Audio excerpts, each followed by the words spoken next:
content, introduction, key features of cloud computing, service models, cloud deployment models, solutions, model impact and introduction.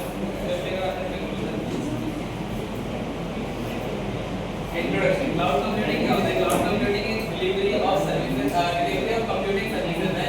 For example, servers हो गए हमारे, storage devices हो गए, storage हो गई, databases हो गए, networking, software हो गए, and etc.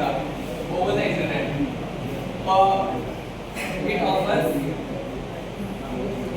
it means हमें physical infrastructure खरीदने की ना जरूरत, मतलब इंटरनेट पे ऑन डिमांड हम कुछ भी स्टोरेज को अपने रख सकते हैं. It offers scalability, flexibility and cost effectiveness. Key features of cloud computing: on demand self-service. It means this हम anytime resources को access कर सकते हैं. Second हमारा broad network access. Broad network access में क्या होता है? किसी भी जगह किसी भी डिवाइस से स्टोरेज को एक्सेस कर सकते हैं क्लाउड को. थर्ड हमारा आता है रिसोर्स पूलिंग. रिसोर्स पूलिंग में क्या होता है? मल्टीपल यूजर्स रिसोर्सेज को शेयर करते हैं और एक ही जगह पे जब हम स्टोर करते हैं किसी डेटा को तो दूसरे तो उसका उसके बाद में रैपिड क्लास जरूरत के हिसाब से हम उसको स्केल अप कर सकते हैं और स्केल डाउन कर सकते हैं. मतलब हम बढ़ा भी सकते हैं और घटा भी सकते हैं. अक्षर में क्या है? मेजर्ड सर्विसेज में आता है हमारा पे पर यूज. मतलब हम जितना उसको यूज करेंगे क्लाउड को वो उतना ही चार्ज करेंगे, मतलब उतना ही चार्ज करना पड़ेगा हमें. थर्ड आता है हमारा सर्विस मॉडल. तीन तरीके के सर्विस मॉडल्स होते हैं हमारे पास. एक होता है IaaS, it means infrastructure as a service. इसमें क्या होता है? यहाँ पे क्लाउड प्रोवाइडर जो होते हैं हमें हार्डवेयर इंफ्रास्ट्रक्चर प्रोवाइड करता है जिसके अंदर हमारे वर्चुअल मशीन आती है, स्टोरेज आता है हमारा और नेटवर्किंग कंपोनेंट्स आते हैं. इसमें यूजर को अपना ऑपरेटिंग सिस्टम और मिडलवेयर और एप्लीकेशन इंस्टॉल एंड मैनेज करने की फ्रीडम होती है. फॉर एग्जांपल AWS हो गया हमारा, AWS हो गया, गूगल कंप्यूट इंजन हो गए एक्सेट्रा. इसका यूज हम तब करते हैं जब कंपनी को स्केलेबल सर्वर और स्टोरेज अपना स्टोरेज चाहिए होता है बिना फिजिकल मशीन या फिर मशीन का खरीदे. उसके बाद हमारे पास PaaS. ये इसका it means platform as a service.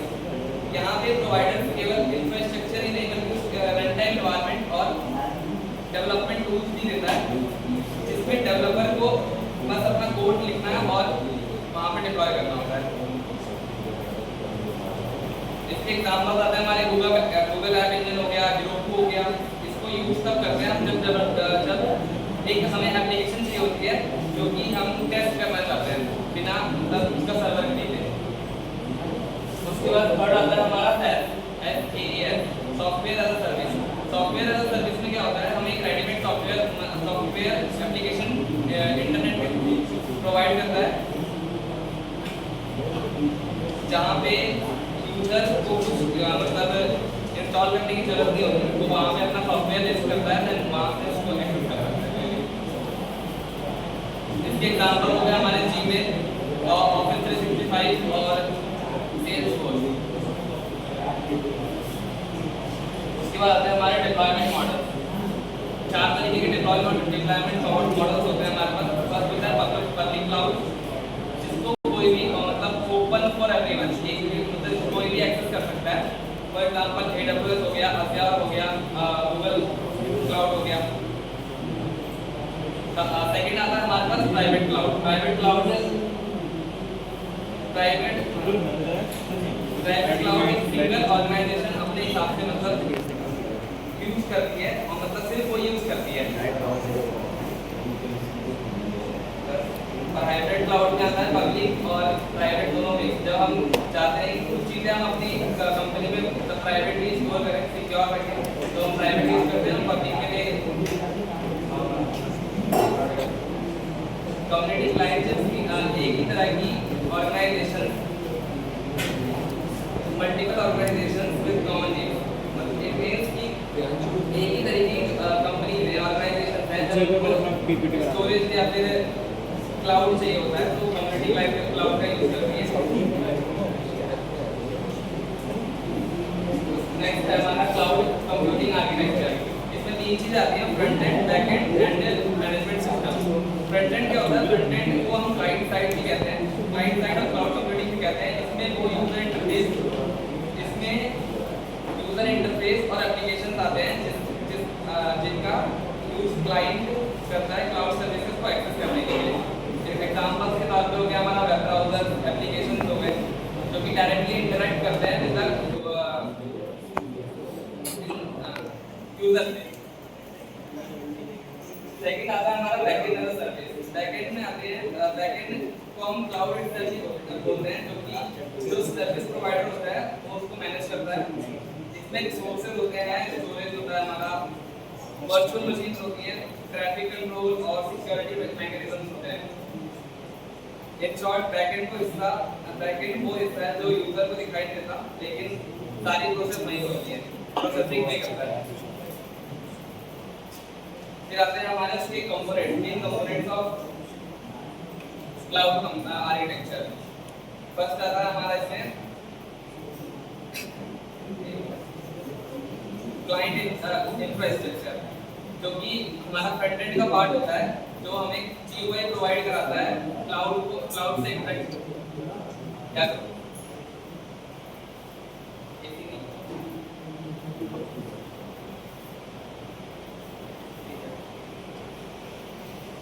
Second आता है हमारा एप्लीकेशन, जो कि बैकएंड का पार्ट होता है, जो क्लाइंट को रिक्वायर्ड सर्विसेज प्रोवाइड कराती है। थर्ड आता है हमारा सर्विस, जो कि ये भी बैकएंड का पार्ट होता है, जिसके अंदर हमारे अभी मैंने बताया लास्ट की IaaS infrastructure as a service and platform as a service और सॉफ्टवेयर एज अ सर्विस, ये तीनों चीजें आती है इसके अंदर। एक फिर उसके बाद आता है हमारा रन टाइम क्लाउड।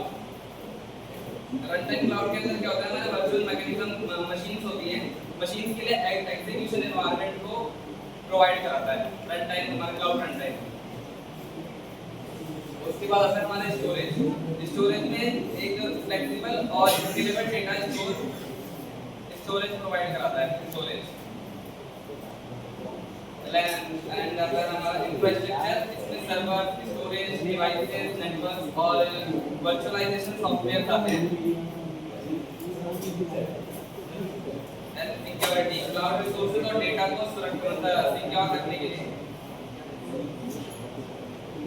सिक्योर रखने के लिए हम सिक्योरिटी का यूज करते हैं। उसके बाद आता है हमारा मैनेजमेंट। मैनेजमेंट जो होता है वो बैकएंड कंपोनेंट होता है, जो कि सिक्योरिटी को मैनेज करने के लिए यूज होता है, या फिर मैनेज करता है।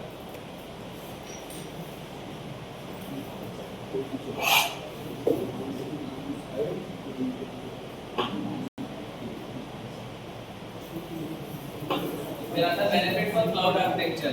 पहला तो हमारा कॉस्ट सेविंग होता है, मतलब हम जितना यूज करते हैं उसे सिर्फ उतने ही हमें मतलब उतने ही पैसे पे करने पड़ते हैं, या फिर अपने रिक्वायरमेंट के हिसाब से हम चूज कर सकते हैं हमें कौन सा मतलब क्लाउड चाहिए, पब्लिक, प्राइवेट या फिर हाइब्रिड या फिर कम्युनिटी। सेकंड आता है high availability and reliability, available है और रिलायबल भी है, फ्लेक्सिबिलिटी और